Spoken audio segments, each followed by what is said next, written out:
Hit Gangst. Halani wa sahalani, assalamu alaikum wa rahmatullahi wa barakatuh. Kwa salam bwana Yesu kwa Kristo, jambo sana kwa sisi leo kwa kanisani. Unaposikia Best Voice unaona msikia ni Kube Drama kutoka ndani ya jumba la dhahabu JC Productions. Karibu katika show yangu kale ambayo inajulikana katika jina la JC News. Mchezo usichezee, ukivichwa jezo wewe jua na kutrend mtaani. CEO utapata habari yako. Siku ya leo mgeni rasmi ni Isufu Mukulikire. Inakuwaje bro? Safi safi. Kwema kabisa. Kabisa. Karibu sana na shukrani sana kwa umeitika wito ndani ya JC Production. Tumeshakaribia bro. Kidogo Isufu, tuanze na nyimbo yako ambayo imeupload, ilikuwa ni tarehe 2 mwezi wa 5 mwaka 2020. Inakuja kwa jina la Narudi Kwako. Why Narudi Kwako? Narudi Kwako kwa kuwa unaona ndani ya life tumeumbwa na Mungu. Baada ya hiyo unajua sababu moja tunamkosea Mungu, tunafanya mambo ambayo hailinganishi na upendo wake ambayo haimpendezi. Basi nikaona niachilie nyimbo kwa ajili ya kuambia wenzetu hata na mimi kama tunamkosea Mungu basi tuwe karibu naye kumwomba msamaha. Kwa kweli Mungu wa rehema, kwa kuwa tukiangalia nyimbo hapo ukisikiza yote ni nyimbo ambayo inamuomba msamaha, kumwambia Baba basi mimi nimekosa ila narudia tena kwako nipokee. Hivyo Nice. Kwa nini au kuachia audio kisha video ije peke yake? Sikuachia audio kisha video ije peke yake kwa kuwa unaona ni kazi ambayo ilikuwa ndani ya speed sana. Ni kazi ambayo ilikuwa ndani ya speed na tena nikaona ilikuwa ngoma ya kwanza ambayo naachilia. Sasa nikaona nikiachia audio kisha video ikuwe baadaye watu hawatafuatilia audio sana. Na ilikuwa kazi ambayo ilikuwa ndani ya speed sana. Ndio maana niachilia video kwa moja hivi. Kiba no Miki ndo directors ambao wamekudirect kwa video yako. Na ni location gani ama ni mpangilio gani wa video ambao ulikuwa unapanga wewe kabla hujaingia shooting na ukavikosa kuingia kwenye video? Kwa kweli video tangu mwanzo tulikuwa napanga video ilikuwa sample tu sana kama inaonekana hivyo, yani hakuna mambo ambayo ikosekana kabisa. Ni hivyo kisi tumepanga na ndio hivyo imetokea. Hasara gani ambayo imekuchukua wakati unafanya audio studio? Unajua kama msanii, kama mwimbaji wa muziki wa injili, unajua sasa mmoja unajikutanaka, yani nimerudilia audio ya kwanza tumefanya tukajikutana huko, yani kuna makasoro fulani hivi ndani, tukarudia hivyo kabisa. Usiku wa jana leo utaingia studio, ni lazima ufanye mambo mangapi? Usiku wa jana leo naingia studio, najitayarisha kama msanii, najua nijipange sawa sawa kwa kuwa huko ndani nisipate makasoro mingi kujikutana verses yani hivyo Kitu gani ambacho mara nyingi unapokaa studio unakuwa ukimkusuata producer wako kumsaidia maji? Kwa kweli nimepata bahati ndani ya JC Production, nimepata bahati kabisa. Producer wangu ni producer mzuri sana. Kwanza nikisema au contraire ni yeye ndiye ananisaidia sana kimawazo kabisa, ni producer mzuri sana. Hiyo ni bahati ambayo nimepata kabisa.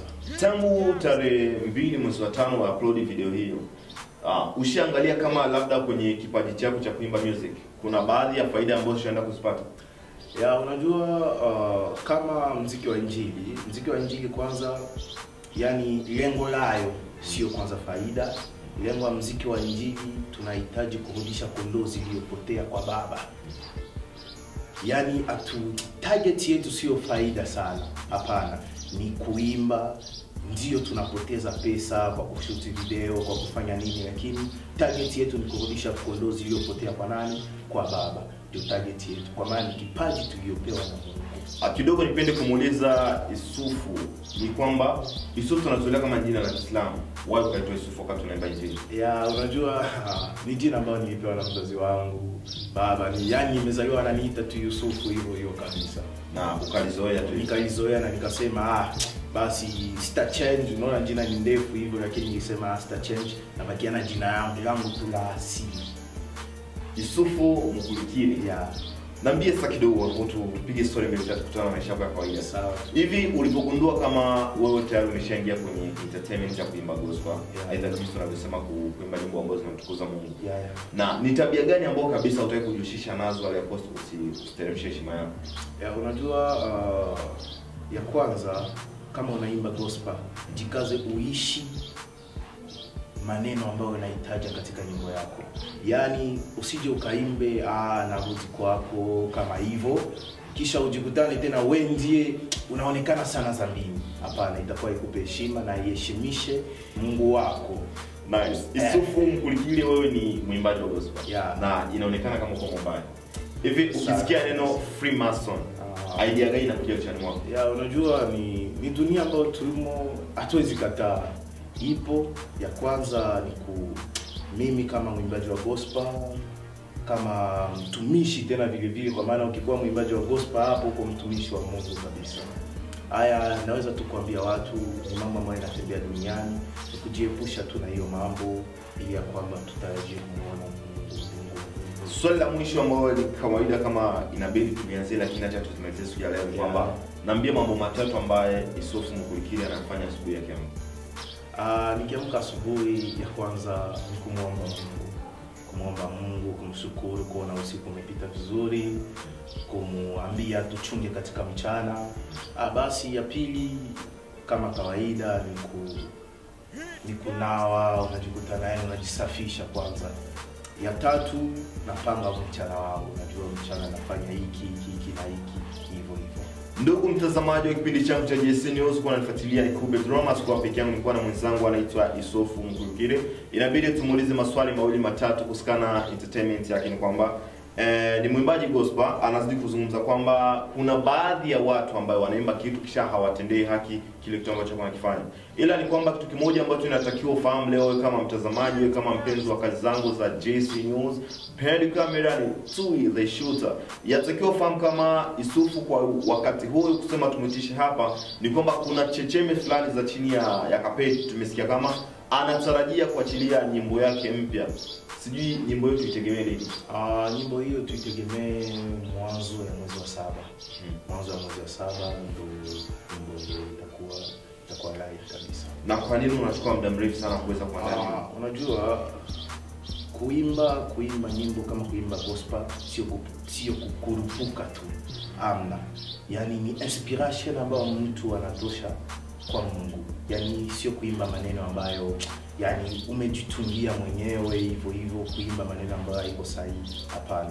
Yaani inakamataga muda kwa kuwa tunaimba na jikazaka niimbe mambo yako sahihi, mambo kabisa ambayo ukishasikia wewe kama Mkristo itakuwa inakugusa moyo wako. Nice. Kuna waimbaji tofauti wa gospel, kuna baadhi ya watu wanapiga rap, kuna baadhi ya watu wanapiga R&B. Ipi ambao unaona kabisa kama ndio inaelimisha zaidi? Unajua yote ni gospel na ya muhimu ndani ni kuimba maneno ambayo inamtukuza Mungu, ambayo itarudisha kondoo zilizopotea kwake. Ndio hivyo. Hakuna staili ambayo, staili zote ni sawa. Kama unajikuta maneno ambayo unatumia ndani maneno ambayo yanamtukuza Mungu. Unaweza kuniambia umeingia kwenye kumjua Mungu wakati gani? Mimi nimezaliwa Mkristo. Nimepata hiyo bahati kabisa, nimezaliwa katika familia ya Wakristo na nimekomaa hivyo kabisa Mkristo mpaka hivi leo. Nice. Wanazungumza kama waimbaji wa hip hop huwa hawana adabu. Wao kama kutokana na gisi gospel na sehemu hip hop itaonekana labda watu hawajui tofauti. Hapana, unajua gospel, ukishaita gospel, unajikuta adabu kwanza inapashwa iwe. Unapashwa kuwa na adabu kama wewe mwimbaji wa gospel. Hip hop ndani ya gospel haitumiliki kama style ya kuchamba watu, ya kuwachokoza. Amna, inatumika kama ingine style tu kumtukuza Mungu. Hivi ni tabia gani ambazo ukapenda kabisa mwimbaji kama wewe ama rafiki yako ambao uko nao karibu azifanye? Unajua tabia ziko nyingi zibaya. Na tukisema tabia tunaweza tia tu hizo amri 10 za Mungu. Unajua hizo zote kama amri ambazo Mungu alizitia tunapaswa kuzishika. Yani ukienda kinyume na hizo, utakuwa tunamkosea Mungu. Na hata mimi sifurahishwi. Asante. Swali gani ambayo umetaka kama nitakuuliza lakini sikuuliza siku ya leo?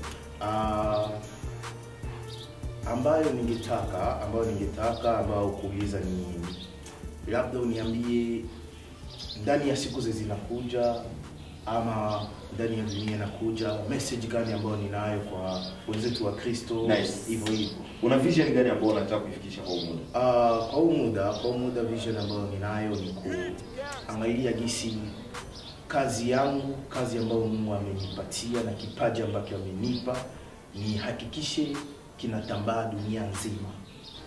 Yani dunia nzima watu waokoke kupitia kipaji ambacho Mungu amenipa, ambacho ametia ndani yangu.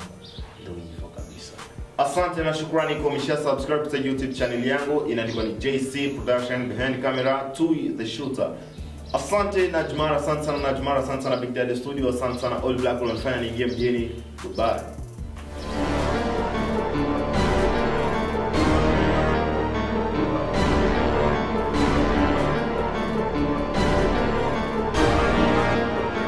Hit Gangsta.